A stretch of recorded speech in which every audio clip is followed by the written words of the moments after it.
মার্কিন president Donald Trump বলেছেন, তিনি আগামীকাল মঙ্গলবার রুশ প্রেসিডেন্ট ভ্লাদিমির পুতিনের সঙ্গে কথা বলার কথা ভাবছেন। ইউক্রেনে যুদ্ধ বন্ধ নিয়ে তাদের মধ্যে আলোচনা হবে। মস্কোতে মার্কিন ও রুশ কর্মকর্তাদের মধ্যে ইতিবাচক আলোচনা হওয়ার পর এসব কথা বলেছেন তিনি।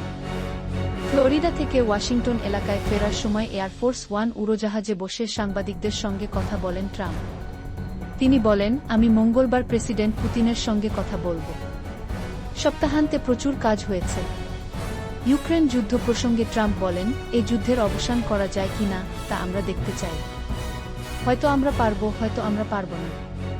তবে আমি মনে করি আমাদের ভালো সুযোগ আছে। ইউক্রেনে ৩০ দিনের যুদ্ধবিরতির জন্য পুতিনকে রাজি করানোর চেষ্টা করছেন ট্রাম্প। গত সপ্তাহে ইউক্রেন প্রস্তাবটি গ্রহণ করেছে। সপ্তাহান্তে রাশিয়া ও ইউক্রেন দুপক্ষই একে অপরের বিরুদ্ধে বিমান হামলা চালিয়েছে। ইতিমধ্যে পশ্চিমাঞ্চলীয় রাশিয়ার কুরস্কোতে কয়েক মাস ধরে অবস্থানরত ইউক্রেনীয় বাহিনীকে বিতাড়িত করার লক্ষ্যের আরও কাছাকাছি পৌঁছে গেছে রাশিয়া। যুদ্ধবিরতির আলোচনায় কোনো বিষয়ে ছাড় দেওয়ার কথা বিবেচনা করা হচ্ছে তা জানতে চাইলে ট্রাম্প বলেন, আমরা ভূমি নিয়ে কথা বলব, আমরা বিদ্যুৎকেন্দ্র নিয়ে কথা বলব।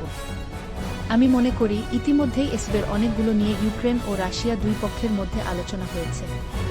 আমরা ইতিমধ্যেই নির্দিষ্ট কিছু সম্পদ ভাগ করে নেওয়ার বিষয়ে কথা বলছি। ট্রাম্প বলেছেন, সপ্তাহান্তে এ বিষয়ে অনেক কাজ করা হয়েছে।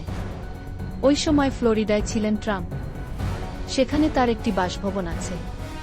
গতকাল রোববার গভীর রাতে তিনি ওয়াশিংটনের কাছে জয়েন্ট বেস অ্যান্ড্রুজ বিমানঘাঁটিতে অবতরণ করেন এবং হোয়াইট হাউসে ফেরেন। ট্রাম্প মার্কিন নীতি থেকে সরে এসে মস্কোর পক্ষে অবস্থান নিয়েছেন।